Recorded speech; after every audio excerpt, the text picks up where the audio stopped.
Geliefdes, as voorsang sing ons saam Gesang 266. Gesang 266, daarvan vers 1 en vers 2. Gesang 266, vers 1 en 2, terwyl ons net so sit.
Geliefdes, ons gaan geleentheid gee vir stilgebed, en na die stilgebed gaan ons as voorbereidingslied saam sing Gesang 95, die Onse Vader. Gesang 95 gaan ons staande saam sing, waarin jy staande kan bly vir die fotum en die seën.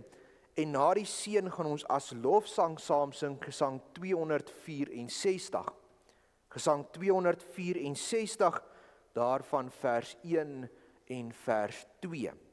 Gesang 264, vers 1 en 2 as lofsang. Geliefdes, maar kom ons sit net so, dan word ons stil voor die Here.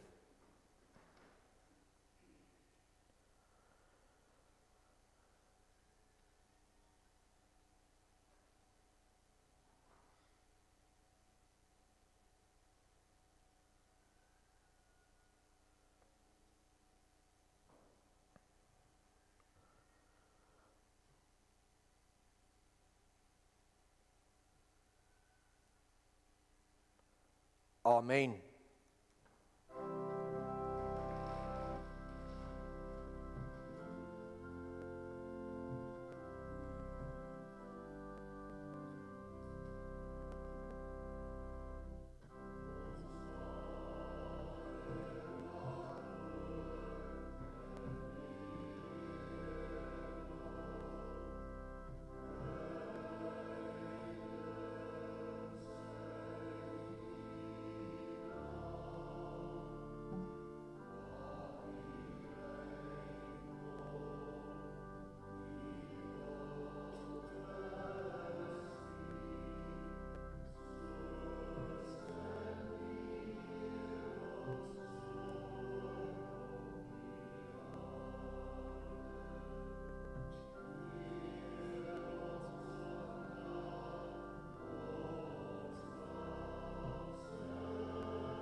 Die Here is koning, laat die volke bewe. Genade, barmhartigheid en vrede van God ons Vader en van Christus Jesus ons Here deur die werking van die Heilige Gees. Amen.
Geliefdes, ons gaan luister na die samevatting van die wet soos wat ons dit vind in Matteus 22.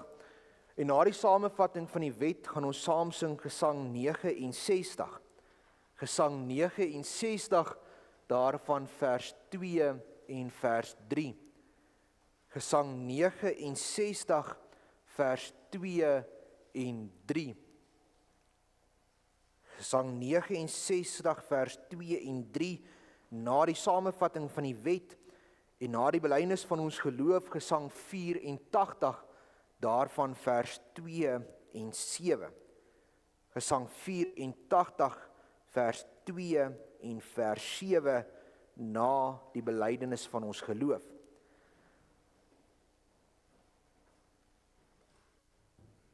Geliefdes, kom ons luister dan nou na die samevatting van die wet. En toe die Fariseërs hoor dat die Sadduseërs die mond gestop het, het hulle almal saam vergader. En een van hulle, 'n wetgeleerde, het 'n vraag gestel om hom te versoek en gesê: "Meester, wat is die groot gebod in die wet?" En Jesus antwoord hom: "Jy moet die Here jou God lief hê met jou hele hart en met jou hele siel en met jou hele verstand. Dit is die eerste en groot gebod. En die tweede wat hiermee gelyk staan, jy moet jou naaste lief hê soos jouself. Aan hierdie twee gebooie hang die hele wet en die profete."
Geliefdes, in Jesaja 1 vanaf vers 18 lees ons: Kom nou en laat ons die saak uitmaak, sê die Here. Al was julle sonde soos skarlaken, dit sal wit word soos sneeu. Al was dit rooi soos purper, dit sal word soos wol. As julle gewillig is en luister, sal julle die goeie van die land eet. Maar as julle weier en wederstrewig is, sal julle deur die swaard geëet word, want die mond van die Here het dit gespreek. Geliefdes, aan elkeen daarom wat met 'n ware berou en opregte geloof wil toevlug neem tot hul enigste verlosser Jesus Christus, verkondig die woord van die Here vergifnis van sonde. Maar elkeen wat die genade verwerp en in die sonde bly leef, aan hom verkondig die woord van die Here dat die toorn en straf van God oor hom sal bly, vir so lank as wat hy ook in die sonde bly volhard.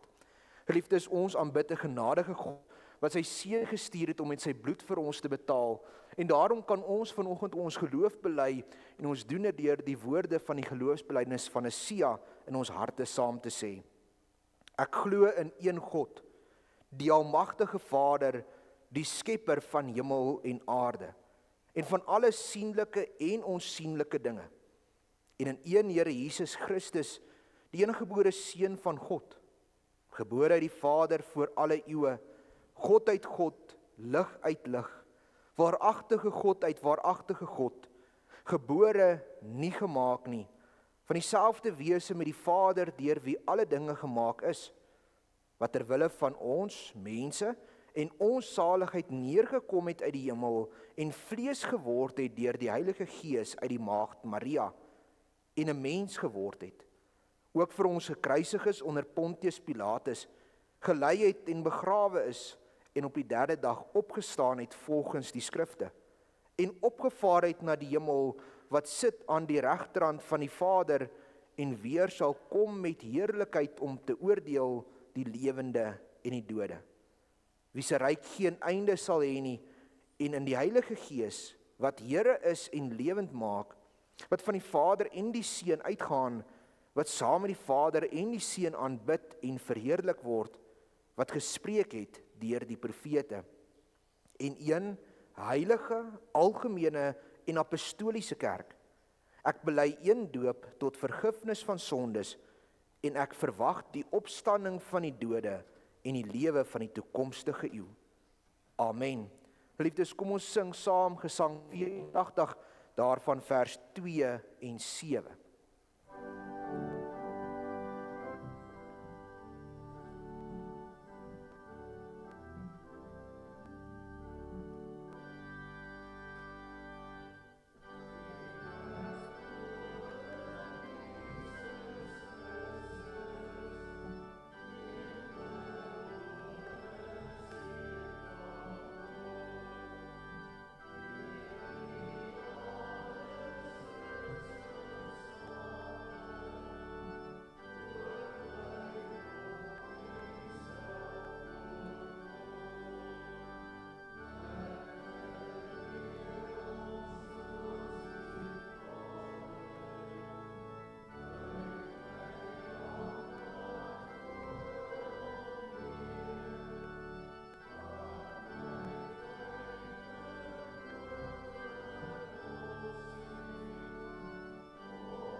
Geliefdes, die Here spreek met ons in hierdie oggend vanuit Jeremia 1.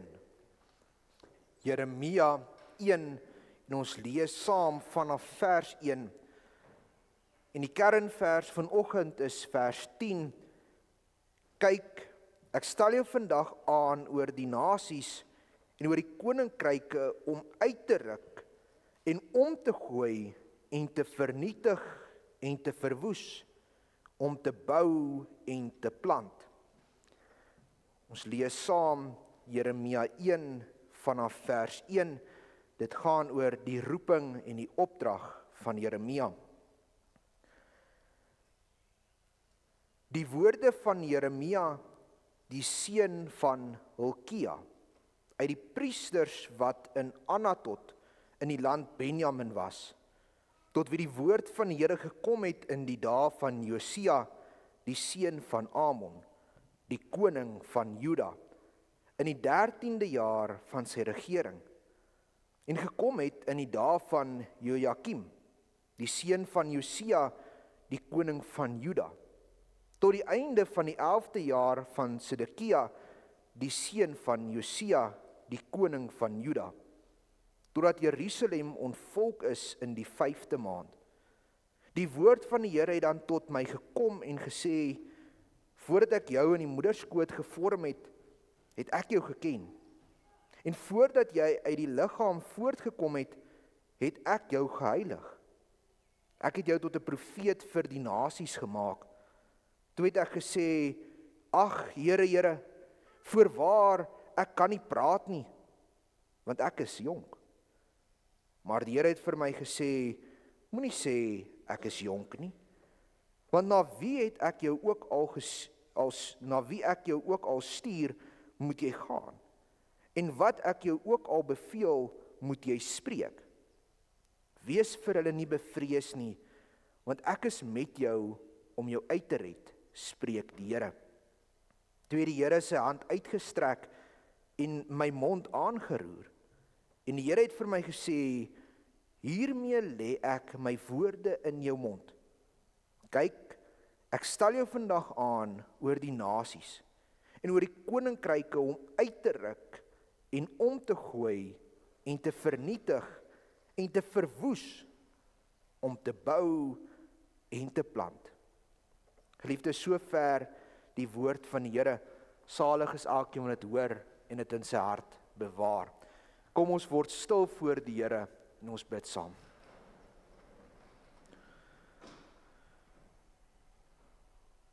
Ons almagtige God, Here en Hemelse Vader, aan U kom toe die lof en die eer en die heerlikheid in hemel en op aarde. En hoe heerlik is dit dat ons vanoggend voor U kan neerbuig en U mag aanroep as ons God. Met die wete dat U is getrou en U is altyd naby. Dankie dat U self hier in ons midde is in hierdie oggend en dat ons op U kan vertrou. Daarin kan vra, spreek U dat ons die woord kan hoor. Dat ons dit sal verstaan, open ons verstand daarvoor en skryf dit op die mure van ons hart dat ons dit ook sal gaan leef. Want ons het die opdrag, ruk uit, gooi om, vernietig en verwoes dit wat in stryd met U is, en bou en plant, alles tot eer van U. Spreek daarom nou met ons, want die diensknegt en die diensmagd luister. Ons bid hierdie dinge nie in onsself nie, maar alleen in die naam van ons Here Jesus Christus. Amen.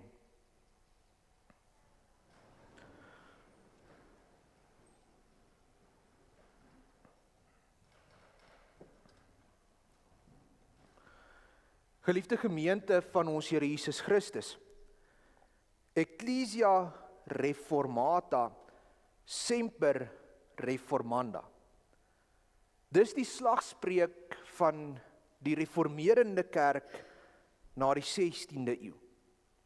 Dit beteken 'n kerk wat reformeer, reformeer altyd.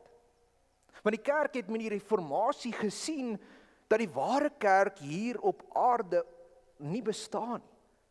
Die kerk in Christus is nog onvolmaak en daarom is daar altyd ruimte om te verbeter.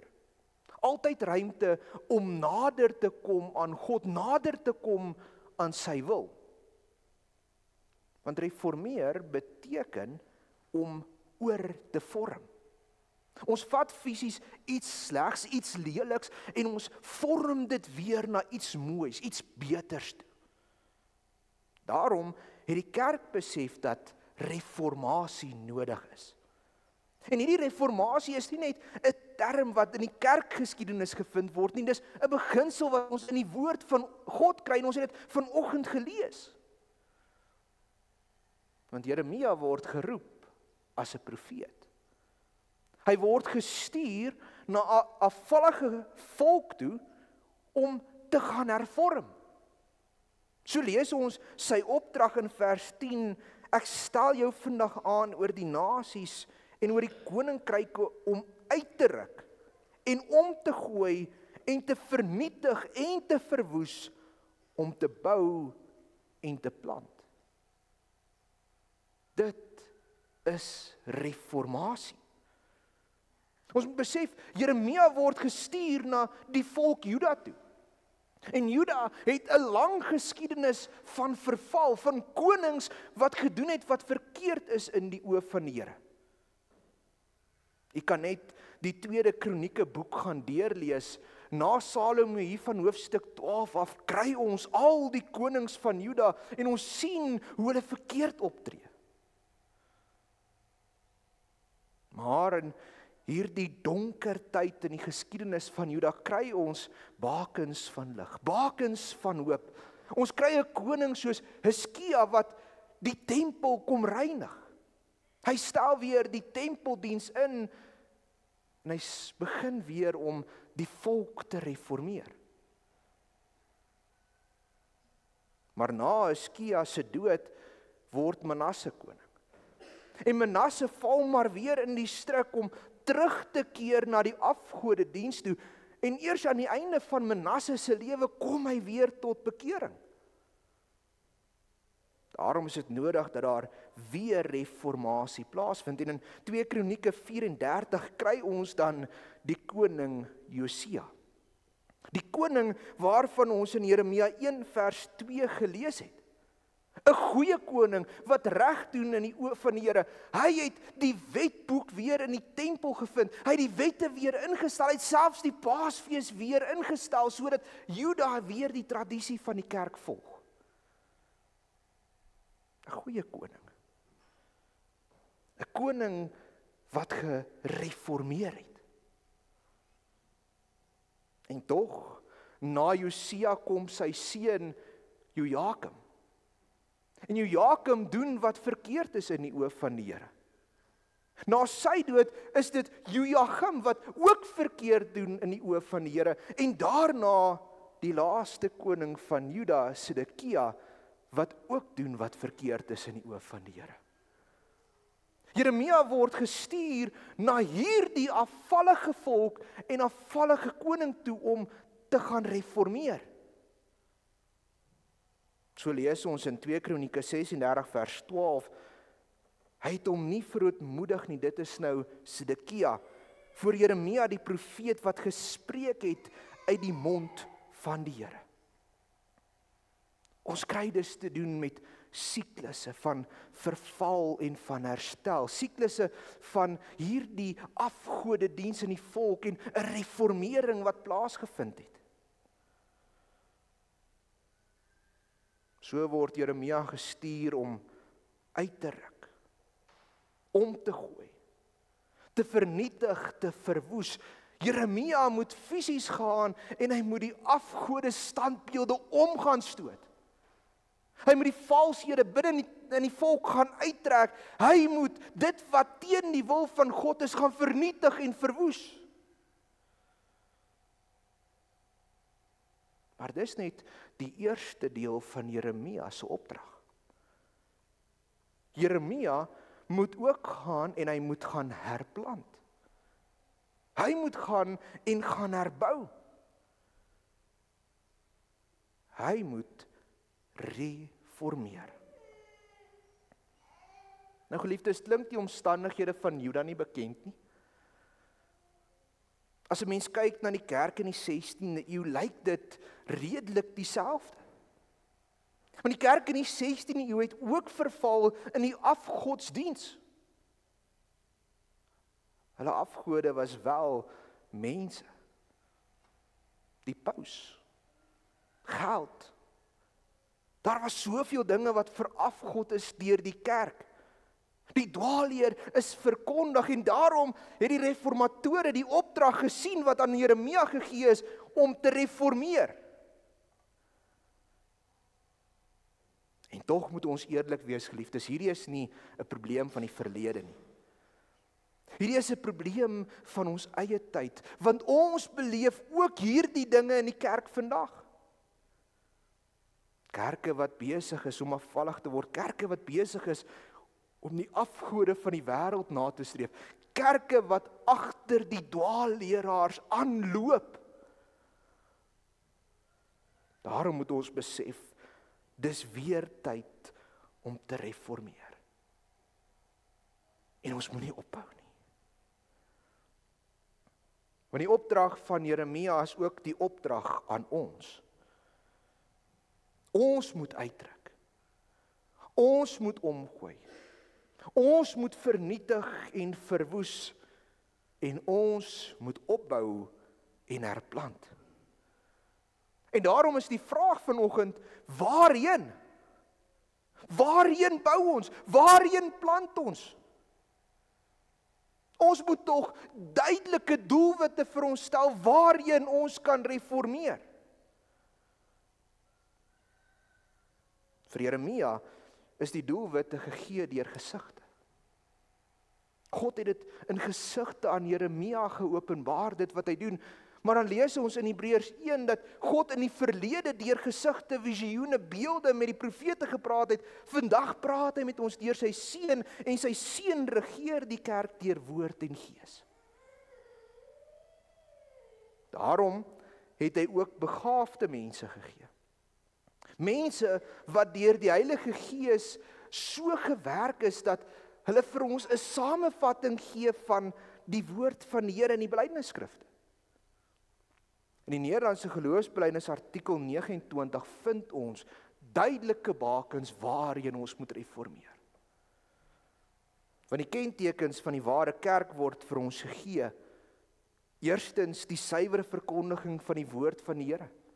Tweedens die suiwere bediening van die sakramente en derdens die handhawing van die kerklike tug. En hierdie is goeie bakens waarna toe ons kan hervorm.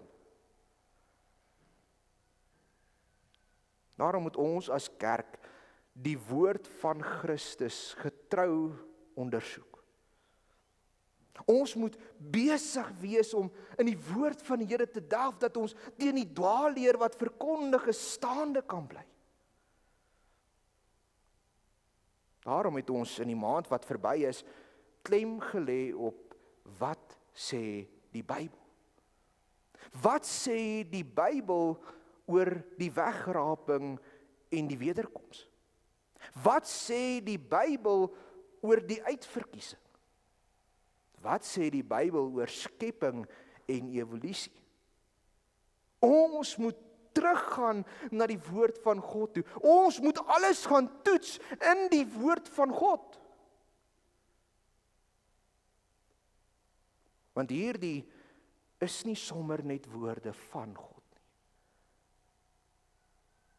Woorde oor God nie. Dis nie sommer mense se standpunte wat neergeskryf is nie. Dis God se woord. God het deur die Gees dit in die harte van die mense geïnspireer. Hy het dit laat neerskryf. Daarom het dit goddelike gesag. En omdat God 'n onveranderlike God is sy woord ook onveranderlik. Die beginsels wat in die woord opgeteken is, het nie maar verval 2000 jaar terug nie. Dis steeds geldend vandag en daarom moet ons teruggaan na die woord toe. Daarom het ons die laaste maand vir mekaar gesê, bring jou Bybel. Kom lees saam die Bybel, kyk of dit wat van hierbo af gesê word, die waarheid is. Toets dit aan die woord van God. Want ons moet terugreformeer woord toe. En geliefdes, dis die eerste lyn van reformatie. Sola scriptura, die woord alleen, dit is die middelpunt. Maar so is die tweede teken van 'n ware kerk net so belangrik, want die sakramente moet geheilig word. Die sakramente moet met ontzag gebruik word, dit moet skoon gehou word. Die Heidelbergse Katekismus omskryf die sakramente as heilige sigbare waartekens en seels deur God ingestel. Om ons deur die gebruik daarvan die belofte van die evangelie des te beter te laat verstaan en te verseël. Dit bevestig in ons die wete dat ons deur die offerhande van Christus verlos is en uitgekies is. Dit is daarom so belangrik dat ons vandag, wanneer ons by die tafel aansit, wanneer ons na die formulier kyk, dat ons luister. Dat ons besef waaroor dit gaan, dat ons besef wat die doel is met die nagmaal. En dat ons onsself moet ondersoek wanneer ons kom aansit by die tafel. Want lees ons in 1 Korintiërs 11 vers 27 tot 29 Paulus se waarskuwing. Wie dan op onwaardige wyse hierdie brood eet of die beker van die Here drink, sal skuldig wees aan die liggaam en bloed van die Here. Maar die mens moet homself beproef en so van die brood eet en uit die beker drink, want wie op onwaardige wyse eet en drink 'n oordeel oor homself, terwyl hy die liggaam van die Here nie onderskei nie. Daarom is die suiwere bediening van die sakramente die tweede lyn van reformatie wat nodig is. Ons moet die tafel van die Here reinig en ons moet hom skoon hou.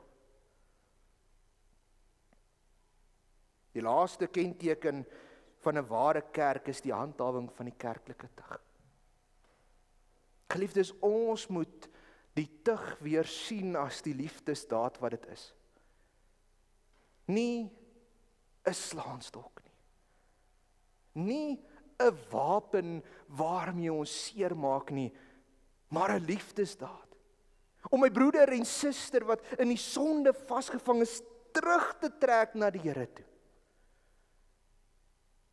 Want die uiteinde van die sonde is die dood, maar geliefdes, hoe wonderlik is dit nie as ons broeder vir Christus kan wen nie. As ons hulle terug kan bring na die weë van die Here, terug kan bring na die boesem van hulle Vader, dat hulle deur Christus die ewige lewe ontvang. Daarom is dit nodig dat ons opreg weer dink oor kerk. Opreg weer ons eie lewens gaan ondersoek en opreg weer reformeer. Terug na die woord toe. Terug na die suiwer bediening van die sakramente toe en terug na die handhawing van die tug. Hoor vanoggend die opdrag, geliefdes, en elkeen het hierdie opdrag. Gaan ruk uit. Stoot om, vernietig en verwoes alles wat teen die wil van God is. En bou op en plant alles tot eer van Christus, die hoof van hierdie liggaam. Gaan reformeer om hom daardeur te eer. Amen. Kom ons bid saam.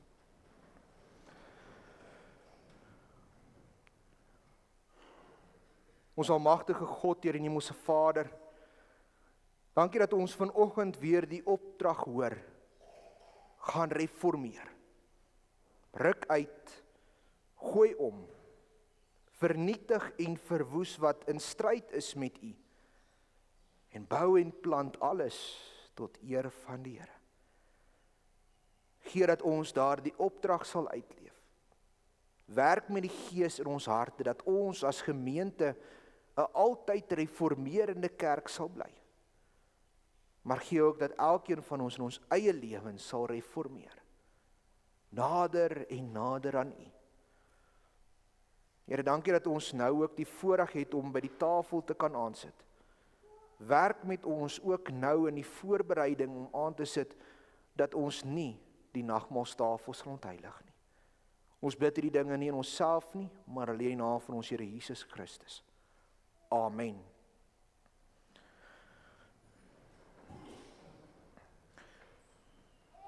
Geliefdes, ek sien 2 besoekers hier by ons, Tannie Ronel en vir François. Julle is welkom om saam met ons nagmaal te gebruik vanoggend.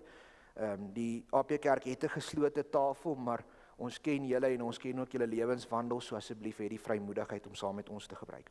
Geliefdes, gaan oor tot die lees van die formulier vir die bediening van die Heilige Nagmaal.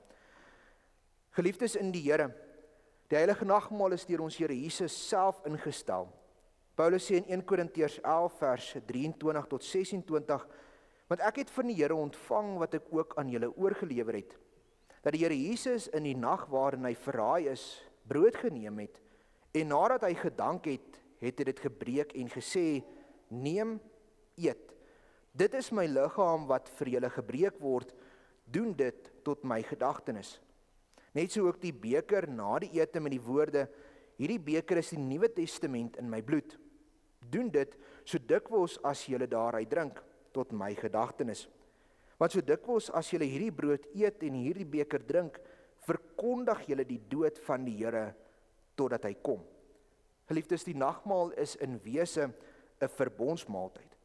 Hier word die verbintenis tussen Christus en sy gemeente telkens weer aan ons bevestig, en as verbondsmaaltyd het dit die volgende betekenisse. Ten eerstens is die nagmaal 'n gedagtenismaaltyd. Die Here het by die instelling daarvan gesê, doen dit tot my gedagtenis. By die gebruik van die brood en die wyn roep die gemeente om die hele lydensweg van Jesus Christus voor die Gees, hoe hy sy lewe gegee het, hoe hy van God verlate was en uitgeroep het, my God, waarom het U my verlaat, sodat ons nie deur God verlaat sal word nie, en hoe hy soos 'n koringkorrel in die grond geval en gesterf het. Ten tweedens is die nagmaal 'n waarborg. So seker as wat hierdie brood voor ons oë gebreek en hierdie beker aan ons gegee word en ons dit met die mond eet en drink, so seker het ons deel aan Christus, sy sterwe en sy opstanding. Hierdeur waarborg hy sy soenverdienste vir ons so volledig asof ons self voor God gestaan het, self die straf vir ons sondes gedra het, self daarvoor gesterf en opgestaan het en self ons geregtigheid voor God verwerf het. Christus sê immers, dit is my liggaam en dit is my bloed. Die sekerheid wat hierdie waarborg ons gee, is nie gegrond op ons eie gevoelens of stemme nie, maar op die tekens uit die hand van die Here. Dit is in die Here self gevestig. Ten derdens is die nagmaal 'n gemeenskapsmaaltyd. In die nagmaal vier ons die gemeenskap met die Here Jesus en met mekaar. Die nagmaal verbind ons met sy dood en help ons om in gemeenskap met hom te lewe. Deur die Heilige Gees is Christus in die nagmaal by ons teenwoordig. En verder word ons deur die Gees ook met mekaar as lede van een liggaam in broederlike liefde verbind. Omdat dit een brood is, is ons almal deel van een liggaam. Want ons het almal deel aan die een brood. Ten vierdens is die nagmaal 'n verwagtingsmaaltyd. Ons verkondig by die nagmaal ook ons toekomsverwagting. Ons het in die feesmaal die versekering dat die Here Jesus een met ons is. Tog sien ons as sy bruidskerk ook uit na sy wederkoms. Ons verkondig daarmee die dood van die Here totdat hy weer kom. In die nagmaal verlang die gemeente as bruid van Christus na die bruilofsmaaltyd van die Lam. Ten vyftens is die nagmaal 'n vreugdesfees. In die nagmaal spreek die tekens van brood en wyn wel van die lyde en sterwe van Christus, Nogmaals staan die nagmaalsviering nie in die teken van rou en droefheid nie. Dit is 'n vreugdesfees, want die Heiland bevestig hier op besonderse wyse die vrugte van sy lyde, sterwe en opstanding aan sy gemeente. En ten slotte is die nagmaal ook 'n dankbaarheidsmaaltyd. By die gebruik van die tekens dank ons Christus met ons hele wese. Dit is ook ons ernstige voorneme om uit dankbaarheid ons lewens opnuut aan God te wy. Ons doen dit met 'n opregte liefde vir hom en ons naaste. Christus het ons beveel om die nagmaal te vier. Wanneer ons dit doen, verseker die Heilige Gees ons van twee uitsonderlike waarhede. Jesus Christus het vir ons sondes gesterf, en in die geloof word ons so met hom verenig, asof ons self alles gelei het en die skuld voor God ten volle betaal het. Verder voed Christus deur die nagmaal ons siele vir die ewige lewe. Aangesien ons begeer om die seën van die nagmaal te ontvang, is dit nodig dat elkeen homself vooraf eerlik sal ondersoek, sodat hy nie 'n oordeel oor homself eet en drink nie, soos wat ons vroeër in 1 Korintiërs 11 vers 27 tot 29 gelees het. Ons word opgeroep om ernstig na te dink oor alle sondes wat ons met gedagtes, woorde of dade gedoen het. Daar is ook sondes van versuim waar ons nagelaat het om die wil van die Here te doen. Hierdie selfondersoek moet ons bring tot opregte berou voor die Here. Ons moet opreg glo dat al ons sondes op grond van die soenverdienste van Christus vergewe is en dat hy alle sondes wat nog teen ons sin in ons oorgebly het met sy lyde en sterwe bedek. Ons moet ons ernstig voorneem om voortaan met ons hele lewe dankbaarheid aan die Here te bewys deur in ware liefde tot hom en ons naaste te leef. Daar moet by ons 'n ernstige begeerte wees dat die Here ons geloof by hierdie nagmaal sal versterk. Mag die almagtige, barmhartige God en Vader van ons Here Jesus Christus deur sy Heilige Gees ons daartoe help. Amen. Geliefdes, terwyl ons die diakens geleentheid gee om die tafel gereed te maak, kom ons sit net so, dan sing ons saam Psalm 23, die 3de vers. Psalm 23 vers 3, U bring vir my die tafel in gereedheid, my hoof druip olie, my beker vloei van wyn. Ons sing Psalm 23 vers 3, terwyl ons net so sit.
Geliefdes, om die maaltydskarakter van die nagmaal te behou, kom ons sit net so, dan doen ons saam 'n tafelgebed.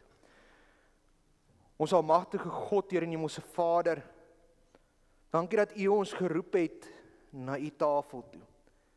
En dat ons nou kan aansit, Here, en in die vreugde van die nagmaal kan gaan leef. Dankie dat U vir ons die brood en die wyn gegee het as tekens wat heenwys op die breking van die liggaam van ons Here Jesus Christus. Wat heenwys na die vloeiing van sy bloed wat vir ons betaal het en ons gereinig het van al ons sondes. Here, dankie dat ons deel is daarvan en dat U ons deel gemaak het. Voed ons nou nie net met die brood en die wyn nie, maar ook met u liggaam en bloed vir die ewige lewe. Ons bid hierdie ding in die naam van ons Here Jesus Christus. Amen. Die brood wat ons breek, is die gemeenskap met die liggaam van ons Here Jesus Christus. Neem, eet, dink daaraan en glo dat sy liggaam vir ons gebreek is, tot 'n volkomme versoening van al ons sondes.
Die beker van danksegging waarvoor ons die Here dank, is die gemeenskap met die bloed van ons Here Jesus Christus.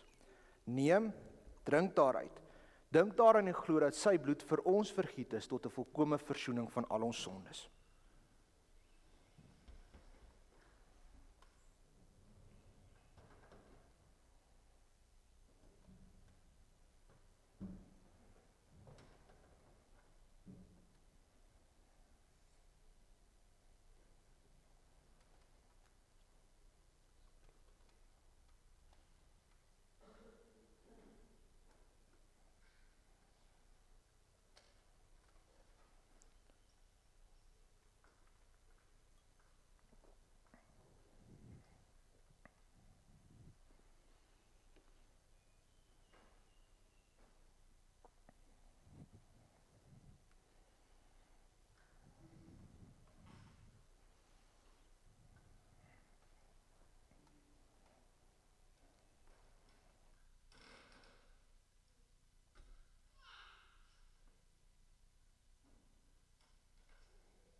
Geliefdes, is daar dalk enigiemand wat oorgeslaan is met die teken van die brood? Teken van die wyn in die vorm van die kelkies? Iemand wat dalk die beker wou gebruik? Dankie broers, julle kan gaan sit.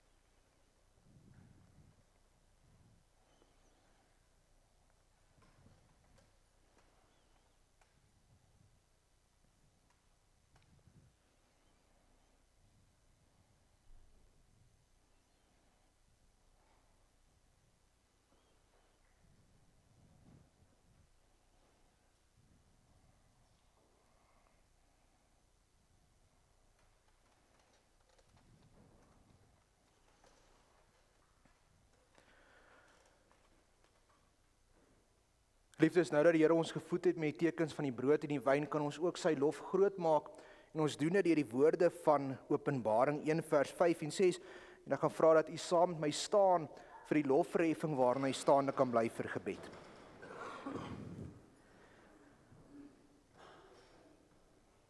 Aan hom wat ons lief gehad het, en ons van ons sondes gewas het in sy bloed, en ons gemaak het konings en priesters vir sy God en Vader, aan hom die heerlikheid en die krag tot in ewigheid. Amen. Ons almagtige God, Here en Hemelse Vader, dankie dat U ons nou gevoed het met die tekens van die brood en die wyn. Here, dat dit opreg ons voorneme is dat ons sal gaan leef as kinders van U, as vrygekooptes, as gereddes, om ook ons opdrag te gaan uitleef om te reformeer. Here, gee dat ons ook van hier af vorentoe opreg daaraan sal werk om ons geloof in U te bou. Maar sterk U ons ook in dit alles. Daarom bid ons dit nie in onsself nie. Ons bid dit in die naam van ons Here Jesus Christus. Amen. Dankie geliefdes, U kan die plekke inneem.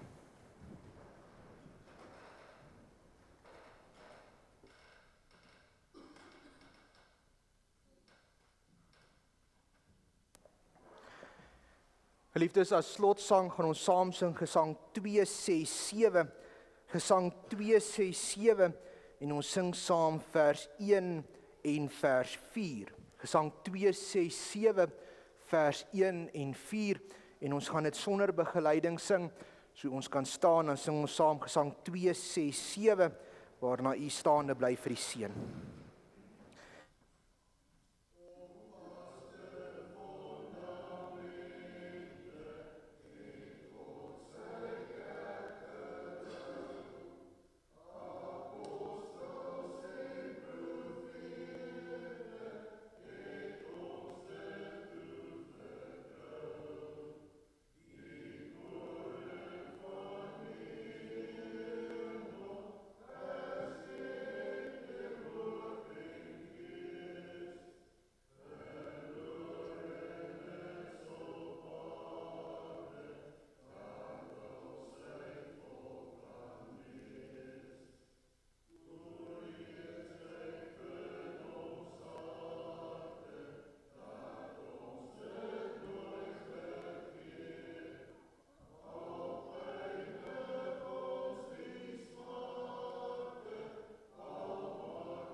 Geliefdes, ontvang dan nou die seën van die Here en gaan lewe in sy liefde en in sy vrede. Die genade van ons Here Jesus Christus, die liefde van God ons Vader en die gemeenskap met die Heilige Gees sy met u elkeen. Amen.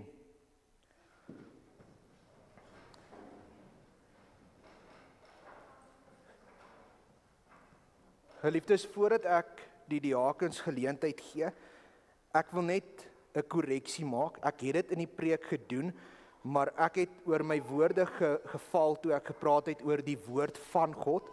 Dit is die woord van God, dis nie die woorde oor God nie. Ek wil net seker maak dit het reg oorgekom, ekskuus daarvoor, maar ek het oor my woorde geval en probeer regmaak, maar verstaan ook net die regte sin wat daar moes gesê word. Liefdes, dan gee ek geleentheid vir die opneem van die vergawes.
Geliefdes, ek het vir Fani en vir Werner gevra, hulle moet gou vir ons so lank die vuure gaan aansteek, maar voordat hulle gaan, wil ek net eers 2 afkondigings wat hulle 2 behels, net gou afhandel.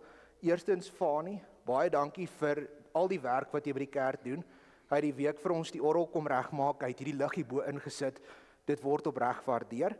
En dan Werner verjaar die 31ste Oktober, einde van die maand, baie geluk met jou verjaarsdag. Ons bid vir jou 'n geseënde nuwe jaar toe en mag dit 'n baie lekker dag en 'n mooi jaar wees. Baie dankie, waardeer. Geliefdes, dan die res van die afkondigings, voorbidding, dink ons aan ons gemeente en al ons lidmate, maar in besonder dink ons aan Maridien en al die matrieks wat besig is met eindeksamen. Die einde is nou baie naby, maar dis harde werk wat nog voorlê, so sterkte daarvoor. Ons weet die Here sal julle ook dra in hierdie tyd. Dan, geliefdes, sou jy gesien het, ek het gisteraand op die groep 'n boodskap gestuur van Gustaf se oom en tannie wat in 'n motorongeluk oorlede is gister. Ons dink aan hulle ook in ons gebede en ons bid vir die troos van die Here. En dan, ek het na die tyd, nadat ons met die kerkraad gepraat het, iets onthou. Daar is in die week wat verby is, laas Sondag, aand is die student se proefpreek gewees en hy het sy proefpreek geslaag en Woensdag het hy sy colloquium doctum gedoen. So die een student wat hierdie jaar afstudeer en wat dominee word, het al sy vereistes geslaag om te kan legitimeer. En ons is die Here dankbaar dat hulle jong manne roep, dat hulle ook werk in die koninkryk. En ons bid dat wanneer hy legitimeer, dat die Here ook vir hom die regte bediening sal stuur en na die regte gemeente toe sal vat. Maar ons is dankbaar ook vir die geleentheid saam met hom. Geliefdes, die student se naam is Marno Steyn. Ekskuus, ek het dit nou vergeet. Marno Steyn wat binnekort sal legitimeer. Dan kan u my of die kerkraad kontak indien u huisbesoek buite die normaal wil hê. Dan die Ronel moes ongelukkig gegaan het. Ons erediens het so bietjie langer gehou met die nagmaal vanoggend. Maar ons is dankbaar dat sy vir ons kon speel. Deurkollekte vanoggend is vir die Bybelverspreiding, die Bybelgenootskap van Suid-Afrika. Nou vir u net so 'n bietjie inligting rondom dit. Ons as kerkverband het by die eerste of tweede sinode besluit geneem dat die verspreiding van die woord van die Here is vir ons belangrik. En daarom moet ons ook werk daaraan om die evangelie uit te kan dra. En een van die maniere hoe ons dit doen is deur 'n bydrae per lidmaat in die Bybelgenootskap van Suid-Afrika te gee. En daai bydrae word gebruik om Bybelverspreiding te subsidieer. Nou, dit het begin by 'n baie klein bedrag, vandag is dit al R100 per lidmaat. Dis 'n groot bedrag wat ons moet oorbetaal en daarom het ons gewoonlik Oktober maand, die maand van reformatie, die gebruik om deurkollekte daarvoor in te samel. Ons probeer om daai R100 per lidmaat oor te dra, maar as ons nie die bydraes gee by die deurkollekte nie, lei ons 'n verlies daarmee. So asseblief, as jy dit wil doen, by die deure is bordjies, gooi in. Ek dink ons kan volgende week nog een keer dit doen, dat jy nou weet waarvoor dit gaan, maar daar is bordjies by die deure vir dit. Geliefdes, dan blomme en tee vir die maand Oktober is week 1, en ons nooi u saam om vandag nie net saam met ons te kom koffie en tee drink nie, maar om lekker saam met ons te kom kuier by die Bring en Braai. En ek wil sommer dankie sê vir almal wat gehelp het, veral die kerkraadse vrouens wat die bykosse gemaak het. As u nie 'n vleisie gebring het nie, asseblief kom, ek seker ons sal iewers vir u 'n vleisie kry en kom kuier lekker saam met ons. Dit gaan baie lekker wees. Dan wil ek ook dankie sê vir Tannie Hilda vir die blomme hier in die kerk. Lyk baie mooi, ons waardeer dit. Verbondsonderrig vanoggend geen. Sterkte vir die laaste kwartaal. Boodskappers is in die saal beskikbaar. Die tema is Nisea, en dan het ons nou klaar Werner geluk gesê met sy verjaarsdag. En dis die afkondigings, liefdes, kom kuier saam met ons, en ek hoop jy 'n geseënde dag. Ek dink ons moet sommer tafelgebed doen, terwyl ons almal nou rustig is, en kalm is hier binne, en dan, as die vure reg is, kan u braai, en lekker saam kuier. Kom ons sit sommer net so, dan doen ons saam tafelgebed. Ons almagtige God, Here en Hemelse Vader, Here, dankie vir die groot genade wat ons het om ook nou as gemeente saam te kan kuier. Om die gemeenskap van die heiliges te beleef en, Here, saam te lag, saam te gesels, Here, en ook ons laste te kan deel. Here, dankie dat U ons in die vermoë stel om ook liggaamlik gevoed te word en dat ons so U besonderse onderhouding beleef. Seën die voedsel wat ons nou gaan nuttig en maak ons opreg dankbaar daarvoor, as ons ook dink aan die wat dit nie het nie. Ons bid al hierdie dinge alleen in die naam van ons Here Jesus Christus. Amen.